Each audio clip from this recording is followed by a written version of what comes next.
جب امام مالک سے پوچھا گیا کہ آپ بتائیے آپ نے جعفر صادق کو کیسا پایا؟ کہا میں جب بھی ملنے گیا میں نے انہیں 3 حالتوں میں دیکھا، یا نماز پڑھ رہے تھے، یا روزے سے تھے، یا قرآن پڑھ رہے تھے، 3 حالتوں سے باہر نہیں ہوتے تھے۔ کہا عجیب و غریب کیفیت تھی، جب بھی جاتا تھا ان کی بارگاہ میں، کہا میں نے روئے زمین پہ نہ دیکھا نہ پڑھا نہ سنا اتنا قابل، اتنا فاضل، اتنا اتقا، اتنا اکرم جتنا کہ جعفر صادق علیہ السلام۔ امام مالک کہتے ہیں کہ میں نے اپنی زندگی میں نہ دیکھا نہ پڑھا نہ سنا اتنا علم و فضل کے اندر کمالات پہ فائز جتنے امام صادق علیہ السلام۔ کبھی بھی کسی بادشاہ کے روب میں نہیں آتے تھے۔ منصور دوانقی جو بنی عباس کا کہہ لیجئے خلیفہ، جب اس نے سنا نا کہ امام کی بہت زیادہ شہرت ہو گئی ہے، مسجد نبوی میں درس دیتے ہیں، تو اس نے کہا میں درس میں آؤں گا، پہلے بتا دینا میں خلیفۃ المسلمین ہوں۔ آپ کو پتہ ہے یہ ٹائٹل لگانا بڑا شوق ہے، ہمارے پاکستان میں بھی بہت شوق چل رہا ہے آج کل بعض لوگوں کو۔ اب یہ خلیفۃ المسلمین، امیر المومنین، نہ جانے کون کون سے لقب بنا کے انہوں نے اپنے لیے ائمہ سے چرا کے اپنے لیے بنائے۔ اس نے کہا امام کو تعارف کروا دینا میں حاکم ہوں، میں آ رہا ہوں درس میں۔ وہ منصور دوانقی درس میں آئے گا، امام نے کہا اس کے آنے سے کیا ہوگا، جو میں نے پڑھانا ہے میں وہ پڑھاؤں گا۔ امام ممبر پہ تھے، وہ آ کے ایک مرتبہ امام کے سامنے بیٹھا، جیسے سامنے بیٹھا امام نے رخ پھیر لیا اور دائیں طرف رخ کر کے پڑھانے لگے۔ وہ اٹھ کے دائیں طرف امام کے سامنے آ کے بیٹھا، امام نے بائیں طرف رخ کر لیا، وہ اٹھا بائیں طرف آ کے بیٹھا۔ پھر ایک مرتبہ کہا کیا بات ہے، آپ توجہ نہیں دیتے، میں آپ کا امیر ہوں، آپ توجہ نہیں دیتے، میں آپ کا امیر ہوں، میں اس وقت حاکم ہوں۔ امام نے کہا سن، اگر تیری امارت کو مانتا تو میں ممبر پہ تیری اجازت کے بغیر نہ آتا، میں تجھے نہ مانتا ہوں نہ تجھے تسلیم کرتا ہوں۔ کہ یہ آپ کو بات بہت مہنگی پڑے گی۔ امام نے کہا تو جو کرنا چاہتا ہے کر لے، میں خدا کی بارگاہ میں سرخرو ہوں۔ امام نے کہا میں خدا کی بارگاہ میں سرخرو ہوں۔ اس نے فوراً جانے کے بعد دربار میں کہا کہ مجھے اس کے مقابلے میں ایک اور امام بنانا ہے۔ لوگوں نے کہا کس کو لے کے آئے گا، اتنا کوئی قابل ہوگا تو اس کے مقابلے پہ آئے گا۔ اس نے کہا قابلیت کی ضرورت نہیں ہوتی، اس نے خود کہا، اس نے کہا کہ مشہور ہونے کے لیے، مقبول ہونے کے لیے قابلیت کی ضرورت نہیں ہوتی، پروپیگنڈے کی ضرورت ہوتی ہے۔ کیسے کیسے لوگوں کو اہل بیت کے مقابلے میں لا کے، نہیں کیسے کیسے لوگوں کو لا کے مقبول کر دیا گیا پروپیگنڈے کے ذریعے۔ کہا کہ ایک کوئی ایسا تلاش کرو ان کے مقابلے میں لے کے آنا چاہتا ہوں، کوئی ایسا جو امام بن سکے، میں اس کو امام بناؤں گا۔ کہا تلاش کرو۔ کہا ہم نے ہر جگہ دیکھ لیا ہے، ہم پہلے تجھ سے سوچ چکے ہیں اس معاملے پہ۔ کہا پھر کیا ہے معاملہ؟ کہا اس کے شاگرد بہت قابل ہیں۔ کہا پھر انہی کے شاگردوں میں کسی ایک کو تلاش کرو، ایک شاگرد کو تلاش کرو جس کے اندر انانیت ہو، جس کے اندر اپنے آپ کو منوانے کا شوق ہو۔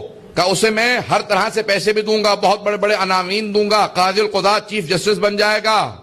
یہ چیف جسٹس نہ جانے کیسی وبال ہے، جسے یہ عنوان لگ جاتا ہے اس کا دماغ ویسے ہی خراب ہو جاتا ہے۔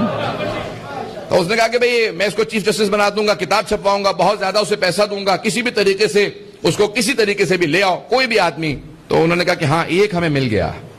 کہا شاگرد اس کا ہے اور وفادار بھی ہے، لیکن اس کے اندر جراثیم پائے جاتے ہیں گمراہ ہونے کے۔ اور وہیں سے پھر امام مالک کو اٹھایا گیا، دعوت دی گئی۔ اب اچھا دیکھیں، دعوت کھانا جو ہے نا وہ محل کے اندر جا کے بادشاہ کی بارگاہ کے اندر، یہ بڑے بڑے لوگوں کو گمراہ کرنے کے لیے کافی ہوتا ہے۔ بادشاہ کے پاس انوائٹڈ، فوراً پہنچے، بادشاہ نے دعوت کھلائی۔ دعوت کے بعد پھر ایک مرتبہ موڈ اس طرح سے بننے لگا، چلنے لگے۔ کہا اچھا بھائی ہم تمہاری کتاب چھپوانا چاہتے ہیں۔ کہا امام صادق علیہ السلام موجود ہیں، استاد موجود ہیں۔ کہا نہیں تم بہت قابل ہو، تمہاری کتاب چھپوا دی جائے گی۔ اب اس کو تھوڑا بہت شک ہونے لگا کہ بھئی کیوں کتاب چھپوا دی جائے گی؟ کہ تمام کے تمام حکومت اسلامی کے فیصلے آپ کی کتاب کے مطابق ہوں گے، اس لیے سب سے پہلے چھپنے والی کتاب، حتیٰ بخاری سے پہلے الموطا ہے، موطا امام مالک کا، چھپوا دی جائے گی۔ قاضی القضات بنایا جائے گا، ٹائٹل۔ انہوں نے کہا نہیں، کہ امام صادق کے مقابلے میں اپنا فقہ رائج کرو۔ کہ نہیں ان کے مقابلہ نہیں کروں گا۔ ایسا نہیں ہے کہ فوراً چلے گئے، اٹھ کے واپس آ گئے۔ آہستہ آہستہ ان کو بار بار بلایا گیا، بار بار ان کو دوبارہ آہستہ آہستہ اس راستے پہ چلایا گیا کہ آپ کو امام کے مقابلے میں اپنا فقہ رائج کرنا ہے۔ اس نے کہا اچھا پھر اگر یہ ٹائٹل بھی مل جائیں، کتاب کے متعلق یہ ہو جائے، میرا لقب یہ لکھا جائے تو میں تیار ہوں۔ عزیزان گرامی، انسان بعض اوقات امام کے مقابلے میں آ جاتا ہے اگر نفس کی اصلاح نہ کرے۔ نفس کی اصلاح بہت ضروری ہے۔ توجہ ہے؟ کوئی بات بری تو نہیں لگ رہی ہے؟ میں کہہ رہا ہوں کہ یہ تاریخ ایسی ہے، ہماری اتنی تلخ تاریخ ہے مسلمانوں کی، کہ انسان جتنا دیکھتا چلا جائے گا اتنا ہی اتنے قابل ہوتے ہوئے انہوں نے فوراً ایک راستے سے گمراہی کا اپنے لیے سامان کر لیا. امام نے بلا کے تنبیہ بھی کی کہ باز آ جا, اس کا تجھے بہت نقصان ہوگا.